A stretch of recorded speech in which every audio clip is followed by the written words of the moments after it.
What started out as a 5-year, $2 million project would soon turn into something unlike anything seen before.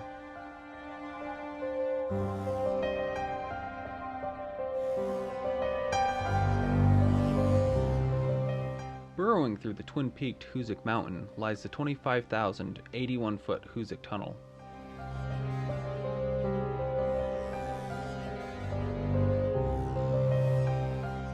Thousands of man-hours, dozens of deaths, numerous injuries, the tunnel soon obtained its reputation of the Bloody Pit. While the tunnel itself is known by train buffs and sightseers alike, the history of its importance has faded. Why was the tunnel so necessary? What hardships had to be overcome? Why was it considered the big dig of its day?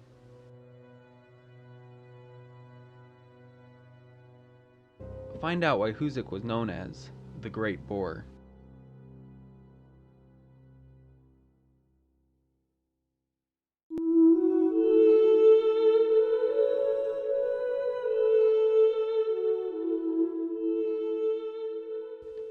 In the northeast of the United States, between North Adams and Florida, Massachusetts, lies one of engineering's greatest marvels, the Hoosac Tunnel.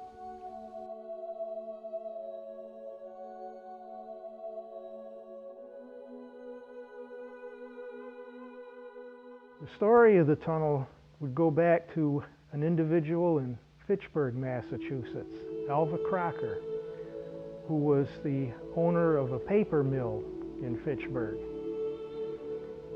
He wanted to ship his goods to the west. At the time we're speaking of here was the early 1800s, when the major transportation system to the west was the Erie Canal. He wanted to bring the railroad from Fitchburg westward to Albany and meet up with the canal to ship his goods west. The only railroad at that time went from Boston to Fitchburg. There was another branch line of Boston and Albany, which about paralleled the route of the Massachusetts Turnpike, which meant that Alva Crocker, in shipping his goods west, would have to send them first eastward to Boston, then all the way back across the state of Massachusetts.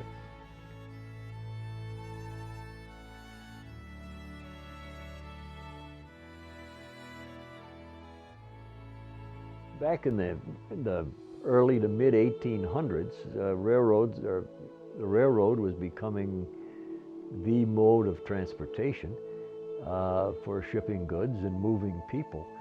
And the businesses along the northern tier of Massachusetts, Fitchburg and Leominster and Lowell, these manufacturing centers wanted to be able to ship their goods in a straight line across Massachusetts and into New York State, where they could connect with either shipping traffic on the Hudson River or with railroads that were going to the Midwest.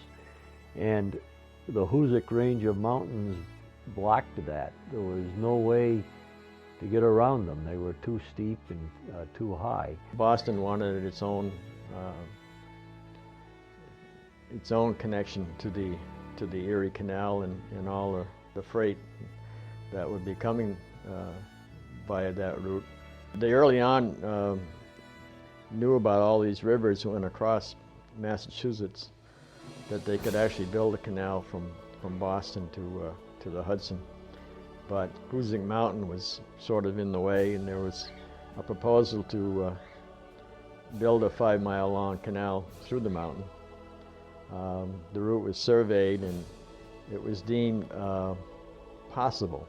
It would have gone up out of Boston on the Concord to one of the rivers, then down through on the Millers to Greenfield.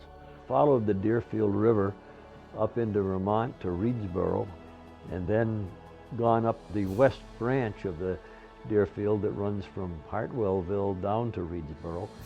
They were going to use a series of locks to move canal boats and get around the mountain that way. Theoretically, it would have been something similar to the Erie Canal. Of course, that 5-mile-long bulk of Hoosac pretty well killed the idea. The state legislature decided they would pay Loamy Baldwin for his surveying skills and that was the end of the project, at least in terms of it being a canal tunnel. In 1824 to 28, they built what was called the Blackstone Canal from Worcester to Providence, Rhode Island. And what that essentially did is all the agricultural and merchants could actually ship their goods from Worcester to Providence in a matter of 3 days. Boston became a dying seaport at that time. When you look at the topography of Massachusetts, the real problem was, how do you get your goods from Boston all the way to western Massachusetts? Ever since the 1600s, late 1600s, they always wanted to build canals because of one geological feature of Massachusetts, and that's Cape Cod. It sticks out in the ocean, separating Boston Harbor from the rest of the shipping routes. And in the early 1800s, it was dangerous for ships to actually go down and go around Cape Cod. That's why we got the modern day Coast Guard. They started down on Cape Cod because the shipping routes were too dangerous. With this canal, ships no longer had to risk rounding Cape Cod. Rather, they could simply port at Providence, ship their goods up to Worcester, and hook into the railroad that way. That left Boston in financial ruins. Industry started to die in Boston, and the merchants banded together to figure out what they could do. And as early as 1828, they proposed a railway, and that would make the canal obsolete. A railroad was built through the southern part of Massachusetts, the Boston and Albany.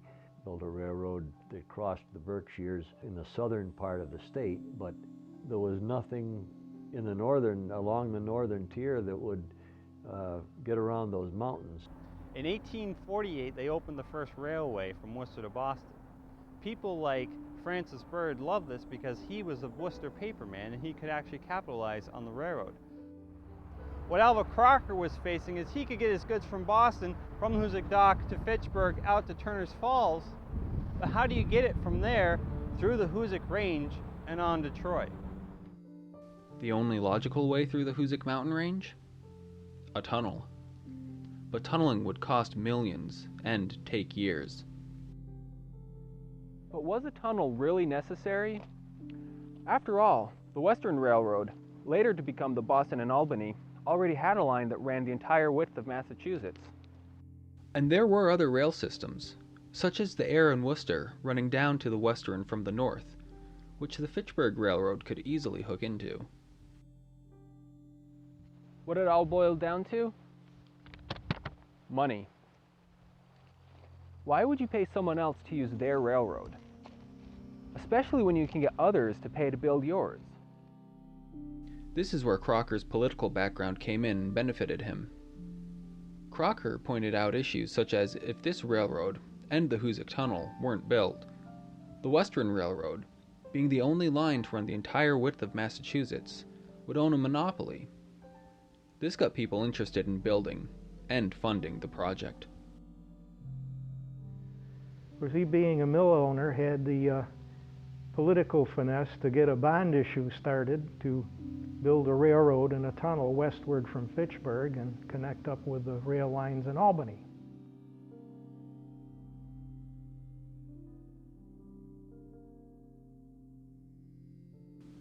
In 1842, the Fitchburg Railroad, leading from Boston to Fitchburg, was chartered.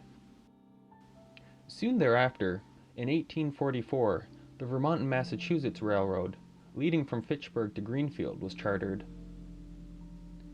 Then, in 1848, the Troy and Greenfield Railroad was chartered. This was to be the rail line to run through the Hoosac Mountain. They laid plans for this new railroad, coining the slogan, "On to the Hoosac, on to the West." At the time Alva Crocker made these plans, the route was fairly well determined. While the route in itself seemed simple enough, run a line westward from Fitchburg, through Greenfield, and up along the Deerfield River, on to North Adams, there remained one large obstacle, the Hoosac Mountain Range. At its narrowest point, the Twin Ridge Peak was 5 miles from east side on the Deerfield River to the west side on the Hoosac River.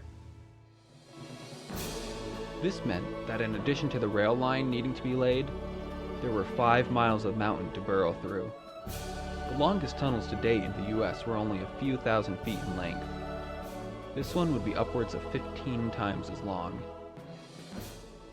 There was a proposal to build a canal, but the mountain prevented any such construction at that time. Now, Alva Crocker proposed tunneling through it. He did not know that he was confronting some of the hardest rock known, and that the equipment for building such a tunnel didn't yet exist.